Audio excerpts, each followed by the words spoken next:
हमारा सनातन तारने वाला है, मारने वाला नहीं है।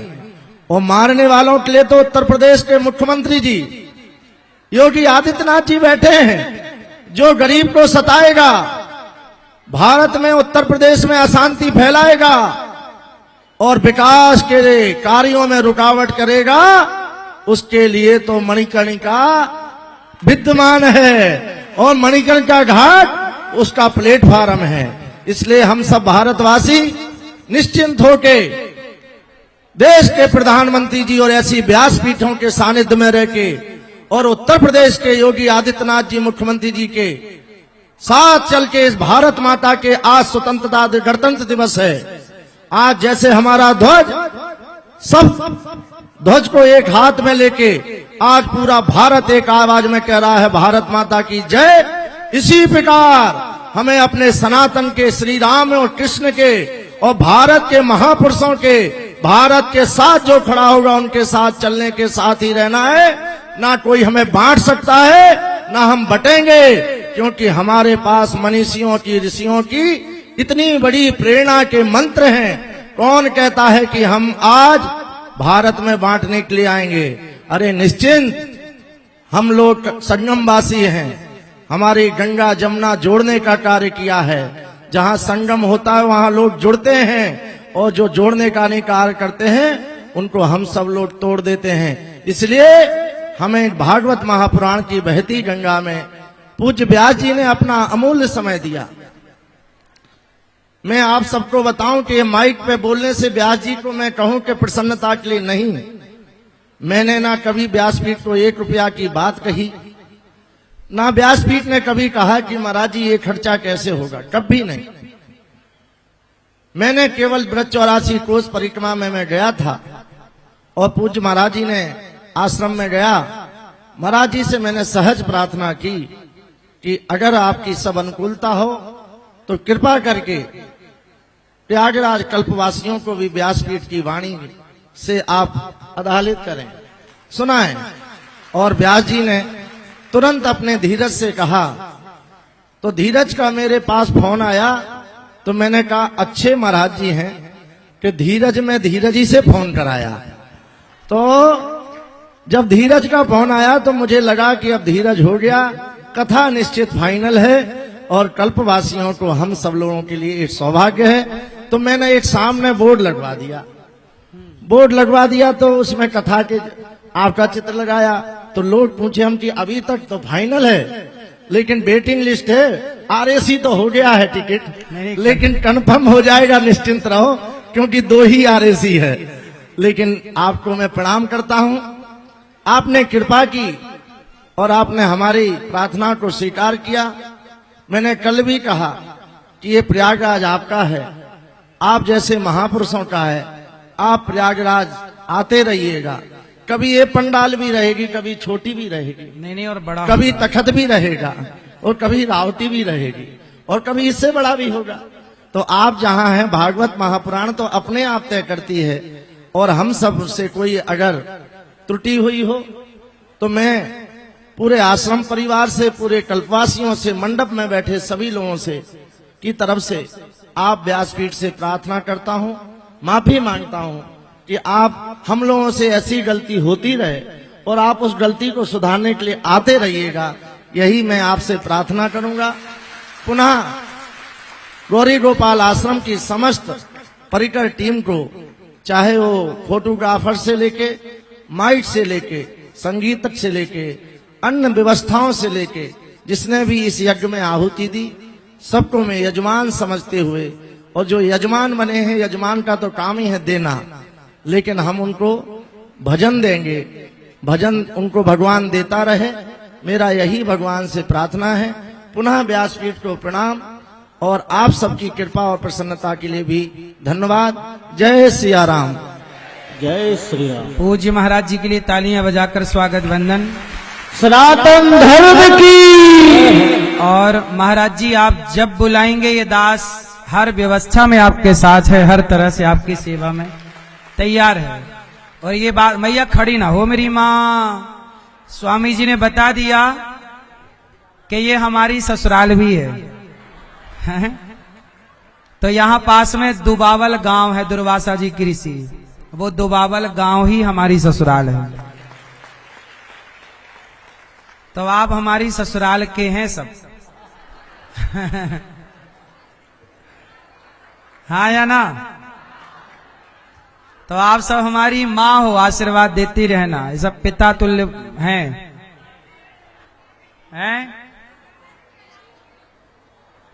साली सरहज सब हैं। तो आपका आशीर्वाद और प्यार बना रहे। और देखिए, इतना बड़ा जो कुंभ का एक क्षेत्र है, अर्थात माघ मेले का, इस पूरे माघ मेले में जो व्यवस्थाएं की हैं, सरकारी व्यवस्थाएं, पूज्य योगी आदित्यनाथ जी के लिए भी तालियां होनी चाहिए। किसी का उपकार भूलना नहीं चाहिए। देखो, हम लोग कितनी भी व्यवस्थाएं कर लें, पर ये लाइट, पानी की व्यवस्था, सड़कों की व्यवस्था, इतनी अच्छी व्यवस्थाएं ये हमारी और आपकी नहीं होती। हर साल ये व्यवस्थाएं सरकार की होती है, और सरकार की नीयत अच्छी है कि ये सनातन के पक्ष में सरकार है, इसलिए ये सब कार्य अच्छा हो रहा है। तो सनातनियों की सरकार है, और सनातनी हमारे योगी जी देखो संत हैं। देखो, साधु यदि नेता, कुछ लोग कहते हैं कि संत होते हैं यदि राजनीति में चले गए तो वो तो राजनेता हैं। लेकिन एक बात बताओ कि साधु यदि राजनीति में नहीं जाएगा तो राजनीति अच्छी होगी कैसे? गलत लोग राजनीतियों में घुस जाएंगे तो राजनीति गलत होगी, तो देश गलत हाथों में चला जाएगा। इसलिए अच्छे लोग यदि जाएंगे तो इस उत्तर प्रदेश की हालत क्या थी योगी जी के पहले, आज कितनी अच्छी स्थिति है। तो कुल मिलाके हम तो कहते हैं ऐसे संतों की ही सरकार होनी चाहिए, क्योंकि संत लोग ही इस राष्ट्र, उनके लिए आगे पीछे कोई नहीं है। आगे पीछे है तो केवल भारत माता है ना? भाई किसी का बेटा है तो वो बेटे के लिए सोचेगा, भाई है तो भाई के लिए सोचेगा, पर योगी जी जब सोचेंगे तो भारत माँ के लिए सोचेंगे। और यही हालत देश के प्रधानमंत्री जी की है। उनका भी कोई बेटा नहीं, उनका भी कोई परिवार ही, उनका परिवार है तो ये भारत ही उनका परिवार है, हम सब उनके हैं। तो उनका एक अपना ये पक्ष नहीं है कि उनको बेटे के लिए सोचना है, क्योंकि याद रखना, कितने भी बड़ी सत्ता में बैठा व्यक्ति हो वो अपने बेटे के बारे में जरूर सोचता है। लेकिन ये देश के हमारे दो नेता हैं, योगी जी और मोदी जी, जिनको बेटे के बारे में सोचने की जरूरत नहीं है, केवल देश के बारे में सोचना है। इसलिए ऐसे नेताओं जो अच्छे काम कर रहे हैं उनकी अच्छाई की बात भी होनी चाहिए। और यदि कुछ नेताओं की कुछ गलतियां होती हैं तो उन्हें बताना भी चाहिए कि आपने यहां गलती की है, सुधार लो। तो हमारे योगी जी और मोदी जी के लिए पुनः तालियां होनी चाहिए, क्योंकि उनका ये प्रयास रहा है कि देश की सनातन संस्कृति मजबूत हो, और हो भी रही है।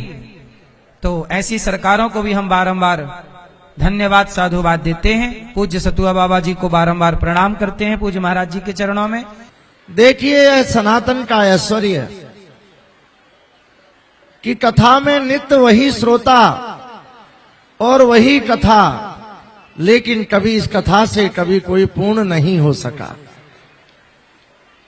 यह माघ मेला भी अनवरत अनादि काल से बसता आ रहा है, 1 माह के लिए बसता है, और मुझे लगता है कि पीढ़ियों से पीढ़ियां एक दूसरे को इस माघ के महत्व से जोड़ती जाती हैं। पूज्य महाराज जी, जब जब इस प्रयागराज से जाने का मन होता है तो निश्चित ऐसे लगता है कि भगवान कुछ देना या मत देना, लेकिन 1 महीना स्वस्थ और चित्त मन से मुझे प्रयागराज जरूर दे देना। यह प्रयागराज केवल कल्पवास का वास नहीं है। इस प्रयागराज में जिस तरह से एक आध्यात्मिक ऊर्जा से यह प्रयागराज की भूमि है, निश्चित उसको समझने वाले ही समझ पाएंगे। और आप जैसी व्यासपीठ की पावन गंगा से जो समस्त देशवासियों को भगवान के पावन लीला और चरित्रों से जो जोड़ा जा रहा है, यही हमारी त्रिवेणी है और यही हमारी भागीरथी है। हम प्रयागराज वासी, क्योंकि हम लोग भी 1 महीने के मतदाता यहाँ हैं, हम समस्त कल्पवासी 1 महीने का पूर्ण अधिकार लेके आते हैं। जैसे एक बेटी अपने माँ के घर जाती है तो पूर्ण अधिकार लेके जाती है कि मैं माँ के यहाँ जा रही हूं। इसी प्रकार यह तीर्थराज प्रयाग में चाहे वो कल्पवासी हो, चाहे वो पूर्णिमा का स्नान करने वाला हो, चाहे वो मकर संक्रांति का स्नान करने वाला हो, चाहे मौनी अमावस्या का स्नान करने वाला हो, चाहे अचला सप्तमी का स्नान करने वाला हो, और चाहे माघी पूर्णिमा का स्नान करने, वो कभी सोचता नहीं है कि मैं कहीं बाहर जा रहा हूं। वो सब सोचते हैं कि मैं अपने तीर्थराज प्रयाग जा रहा हूं, अपने घर जा रहा हूं। और आप जैसी इस व्यासपीठ की छाया में कहीं ना कहीं मुझे छाया मिलेगी। ये पंडाल लगे होंगे, संतों के दर्शन हो रहे होंगे, भंडारे चल रहे होंगे, और निश्चित अन्नपूर्णा यहाँ साक्षात आवाज दे रही होंगी। जैसे सुबह सभी माइकों में आवाज आती है, पंगत की हरिहर, चाय की सीताराम, बाल भोग की सीताराम। इसी प्रकार हमारे सनातन ने हमेशा यही कहा है कि धर्म की जय हो, अधर्म का नाश हो, प्राणियों में सद्भावना हो, विश्व का कल्याण हो और गाय माता की सेवा हो। हम जय तो बोल देते हैं, जय बोलने के बाद हम सोचते हैं हम निश्चिंत हो गए, मेरा कर्तव्य पूर्ण हो गया। लेकिन जब तक गाय माता की सेवा के लिए हम अपने आप को नहीं जोड़ेंगे, वो जय हमारी पूर्ण नहीं होगी। जैसे ठाकुर जी का विग्रह हम अपने साथ में रखते हैं, एक डलिया में लेके चल रहे हैं, घर में कर रहे हैं, इसी प्रकार एक विग्रह हमें गाय माता का घर में भी रखना चाहिए। और वह गाय केवल आपके दूध के लिए नहीं, ये भाव रखें कि मेरे ठाकुर और मेरे लाला को सुबह और शाम दूध का भोग लगाने के लिए रखेंगे। ये हम सबका कर्तव्य है। अगर हम इस सनातन के युग में भारत में जन्म लिए हैं तो केवल मकान के लिए नहीं लिए हैं, बच्चों के लिए नहीं लिए हैं। यहाँ जितने जीव जंतु, वृक्ष से लेके, नदियों से लेके, ये भारत की भूमि से लेके जो भी है उसका मालिक बना के हम सबको भगवान ने भेजा है। और उनका संरक्षण करना, उनकी देखभाल करना, ये हमारा कर्तव्य है। व्यासपीठ का कर्तव्य था भागवत सुना के चला जाना, लेकिन देखिए गौरी गोपाल आश्रम ने केवल भागवत को व्यासपीठ तक सीमित नहीं रखा। उन्होंने कहा कि अगर भक्त हमको जुड़ते हैं और मां कैलाश से निकली गंगा अगर हमको जल दे रही है तो निश्चित हमें उस सेवा के भाव से जन जन तक पहुंचना चाहिए। एक माताओं की सेवा, एक गायों की सेवा, एक विद्यार्थियों की सेवा, एक अन्य क्षेत्र की सेवा, और अनेक संकल्प उनके मन में अभी समाहित हैं और संतों की कृपा से वो आशीर्वाद मांग रहे हैं कि निश्चित वो संकल्प समाज के बीच में खड़े होंगे और सेवा के रूप में जन जन तक कार्य करेंगे। चाहे वो शिक्षा का हो, चाहे चिकित्सा का हो, और चाहे विश्रामालय हो। निश्चित निस्वार्थ भाव से जो संकल्प किए जाते हैं वो हमेशा ठाकुर जी पूर्ण करते हैं। और ऐसे व्यासपीठ का निश्चित संकल्प पूर्ण होगा, क्योंकि ये अक्षय वट की छाया है। यहाँ जो भी मांगता है, अगर वो अपने स्वार्थ से हटके मांगता है तो निश्चित अक्षय वट भगवान देते हैं और देते रहेंगे। और आप तो ये और भी भाग्यशाली हैं। हम लोग कहते हैं कि ऐसे व्यासपीठ परम पूज्य अनिरुद्धाचार्य जी महाराज तो प्रयागराज के दमान हैं, यही इनकी ससुराल है। और जब प्रयागराज के ही ऐसे व्यासपीठ के व्यास जी महाराज जी जिनकी ससुराल प्रयागराज है, तो प्रयागवासियों के तो बड़े लाडले ही हैं, क्योंकि जमाई राजा को तो दुनिया लाड करता है। और निश्चित हम लोग अपने प्रयागराज को दमाद ही समझते हैं। जो भी आता है जैसे दमान का और जमाई का स्वागत होता है, इसी प्रकार हम सब कल्पवासी आपका उसी और भाव के साथ और संपन्न प्रसन्नता के साथ आपका हृदय से अभिनंदन करते हैं, प्रणाम करते हैं। मैं कहना चाहता हूं आप सबसे कि पूज्य व्यास जी नित्य आपको नए नए मंत्रों के साथ समाज को जोड़ने का कार्य कर रहे हैं, लेकिन यह मंत्र केवल एक उत्साह के साथ एक गुब्बारा के तरह नहीं हो जाए कि जब तक गुब्बारा में हवा है, जब तक गुब्बारा आपके हाथ में है, फूटने के बाद हमारा ये कार्य पूरा हो गया, ऐसा नहीं। ये कथाओं के जो मंत्र हैं वो हमें अपने जीवन में केवल अपने उत्थान के लिए नहीं करना है, हमें अपने समाज को भी जोड़ना है, हमें अपने परिवार को भी जोड़ना है। हमारे घर में जो कार्य कर रहे हैं कर्मचारी, अगर हम उनको नौकर समझ के ही करते रहेंगे तो निश्चित हमारा उत्थान नहीं है, हमें उन्हें भी बढ़ाना है। अगर भगवान ने जैसे वृक्ष में फल होते हैं तो समाज को दे देता है, इसी प्रकार अगर भगवान ने मुझे संपन्नता दी है तो समाज को सहयोग के साथ खड़े होकर करिएगा। मेरी यही प्रार्थना है। यही तीर्थराज प्रयाग है जहां पर महाराज जी 18-19 के कुंभ में देश के प्रधानमंत्री माननीय नरेंद्र मोदी जी ने स्वच्छता कर्मी, सफाई करने वालों के पैर धो के प्रणाम किया था। क्या ये हमारा भारत जातियों और समुदाय में नहीं बटा है? यहां गोस्वामी जी ने रामचरितमानस में लिखा है, सीए राम मैं सब जग जानी, करहूं प्रणाम जोर जुट पाने। हमारा वेद कहता है सर्वे भवन्तु सुखिनः सर्वे सन्तु निरामया। कौन कहता है कि हमारे वेद ने जातियों में और समुदाय में और लोगों में बांटने का कार्य किया है? कभी नहीं।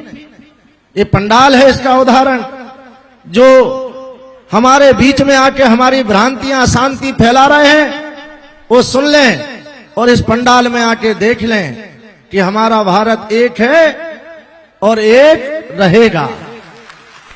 ऐसी व्यासपीठ है कि जहां किसी का मरण ही नहीं है। हमारे वेद शास्त्र, चाहे रामायण ले लो, चाहे भागवत ले लो, भगवान ने सबको तारा है, किसी को मारा ही नहीं है। रावण को भी ब्रह्म सामने खड़ा होके तारने के लिए गया था और कंस को भी तारने के लिए गया था। हमारा सनातन तारने वाला है, मारने वाला नहीं है। और मारने वालों के लिए तो उत्तर प्रदेश के मुख्यमंत्री जी योगी आदित्यनाथ जी बैठे हैं, जो गरीब को सताएगा, भारत में उत्तर प्रदेश में अशांति फैलाएगा और विकास के कार्यों में रुकावट करेगा, उसके लिए तो मणिकर्णिका विद्यमान है और मणिकर्णिका घाट उसका प्लेटफार्म है।